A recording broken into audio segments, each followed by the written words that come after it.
Frozen food alias makanan beku kian populer di zaman now. Nilai pasar makanan beku di tanah air tahun 2024 lebih dari 200 triliun rupiah. Wow, tentu saja alasan utamanya karena praktis, mudah disajikan, dan awet. Di kawasan Empang, Kota Bogor, Jawa Barat, ada toko frozen food tertua dengan pilihan makanan spesial. Ya, kalau biasanya frozen food berupa olahan daging sapi atau ayam, seperti bakso, sosis maupun nugget, frozen food kali ini khas negara-negara Arab dan Timur Tengah.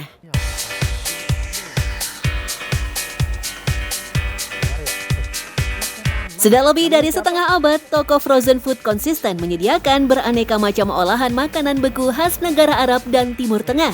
Bukan tanpa sebab, karena daerah Empang kebanyakan masyarakatnya merupakan keturunan Arab dan Timur Tengah. Jadi kita memang spesifik ke arah Timur Tengah. Sampai jadi kita di labelingnya itu frozen foodnya ala Timur Tengah gitu. Lebih dari 40 jenis olahan makanan homemade alias buatan sendiri. Ciri khasnya kuat akan rasa rempah-rempah, terutama kapulaga, cengkeh, dan juga kayu manis. Yang menjadi andalan adalah roti konde dan sambosanya. Untuk sambosa dibuat mulai dari kulit sampai isiannya. Saking totalitas, mesin pun dibuat sendiri dan berbeda dengan mesin penggiling adonan roti atau kue. Sekilas, roti konde mirip seperti dengan roti Maryam. Roti konde sebenarnya modifikasi dari roti cane atau roti Maryam. Dinamakan roti konde karena bentuknya yang menyerupai konde atau sanggul berupa tumpukan rambut yang digulung di bagian belakang kepala. Jika bagian atasnya ditarik, bakal menghasilkan alur-alur yang mirip seperti konde. Si roti legendaris sejak tahun 1974 walaupun terlihat padat, namun roti konde mudah dihancurkan dan dibelah. Teksturnya juga lebih renyah dan lembut. Untuk mendapatkan teksturnya, ada tipsnya nih. Jadi untuk tipsnya itu dia harus tipis. Harus tipis. Harus tipis banget ini ya. Adonannya ditekan biar tipis. Ya ditekan, biar bukan tekan aja Pak, harus diambil biar tipis. Kayak tadi lihat ya kan Bapak kan, semakin tipis ya makin kalau di ini semakin berserat. Sebelum digulung, kuncinya adalah adonan harus dibuat lentur dan setipis mungkin.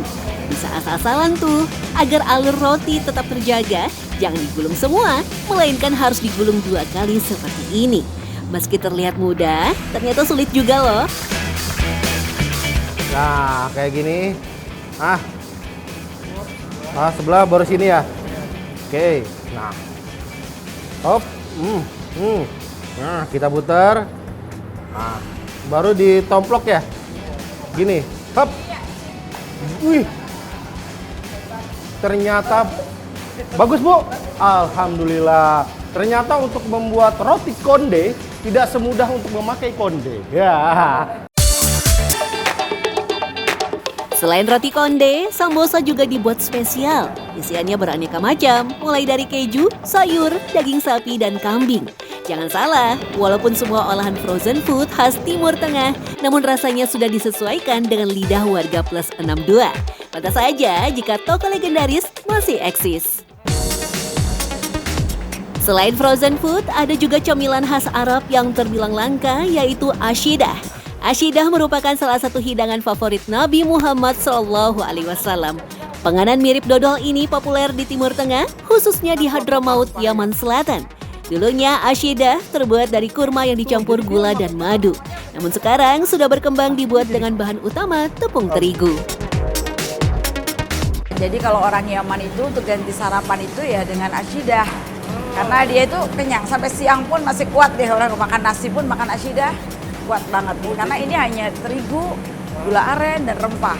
Oke, berarti kuat sama rempah-rempahnya ya? Iya, kuat rempah-rempahnya kuat banget. Kayak kapulaga, cengkeh, kayu manis. Cara membuatnya sama seperti membuat dodol Betawi. Harus diaduk sampai adonan mengental. Karena sudah menggunakan mesin, jadi prosesnya bisa lebih mudah. Walaupun sekilas bentuknya mirip seperti dodol Betawi atau dodol Garut, namun rasanya sangat berbeda karena ada tambahan rempah-rempah. Masih menelusuri jejak kuliner Arab di Kota Hujan. Selain frozen food legendaris, ternyata warung nasi uduk tertua di kawasan Empang, Kota Bogor yang tak kalah fenomenal. Istimewanya, warisan kuliner sudah ada sejak tahun 1890. Lihat saja, terbukti dari banyaknya foto rumah makan sejak tempo dulu yang terpampang rapi.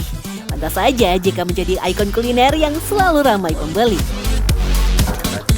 Nasi uduk yang sudah ada sejak zaman penjajahan Belanda punya ciri khas dan perbedaan dengan nasi uduk lainnya.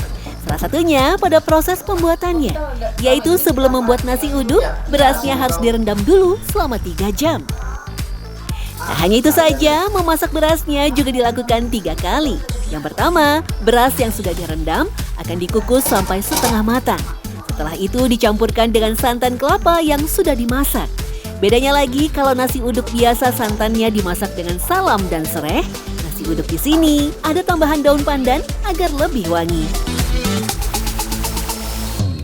Jadi boleh dibilang ada sekitar 3 tahapan ya buat bikin nasi uduk ini ya.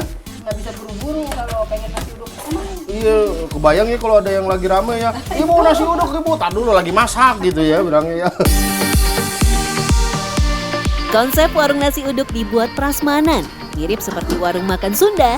Ada berbagai macam jenis lauk, dari empal goreng, ayam goreng, mie goreng, sambal goreng kentang, sampai telur dadar dan perkedel. Nah, yang paling spesial adalah tumis bunga pepaya dan olahan picung, atau lebih dikenal dengan kluwek muda. Istimewanya, nasi uduk terkenal awet dan tahan lama, bisa tahan sampai 1 hari loh. Tentunya ada rahasia agar nasi bisa bertahan cukup lama, meski ada tambahan santan kelapa. Kalau nasi uduk kan ada cuma sebentar, udah dah matang gitu. Kalau ini udah ada jam-jamnya, misalnya direndam seperempat jam, dimasakin seperempat jam, nanti dimatengin sejam gitu, apa 2 jam gitu. Kalau banyak kita 2 jam, kalau sedikit buat cuma 5 liter kita sekitar 1 jam. Menariknya lagi, cara membungkus nasi uduk dengan daun pisang. Daun yang dipilih jenis daun pisang batu yang teksturnya lebih tebal dan tidak mudah sobek. Nasi uduk dibungkus 2 lapis agar tetap hangat dan aroma pandannya semakin terasa. Keunggulan warung nasi uduk legendaris adalah beragamnya pilihan lauk pauk melimpah. Bahkan tersedia pula lalapan dan 4 jenis sambal yang jarang ditemukan di warung nasi uduk pada umumnya. Terus dari dulu kita nyoba pas bikin restoran kecil-kecilan tuh kita nyoba sambal tumis yang ada sekarang. Ternyata banyak yang suka, ya udah diterusin. Kemarin kita bikin lagi sambal oncom, kita berhentiin dulu karena terlalu banyak, bikinnya orangnya berkurang. Jadi kita sekarang yang fokus yang dari dulu-dulu 2. Walaupun warung nasi uduk berada di daerah kampung Arab, namun bercita rasa Nusantara. Dengan sejarah panjang yang sudah berusia 134 tahun, cita rasanya tetap autentik.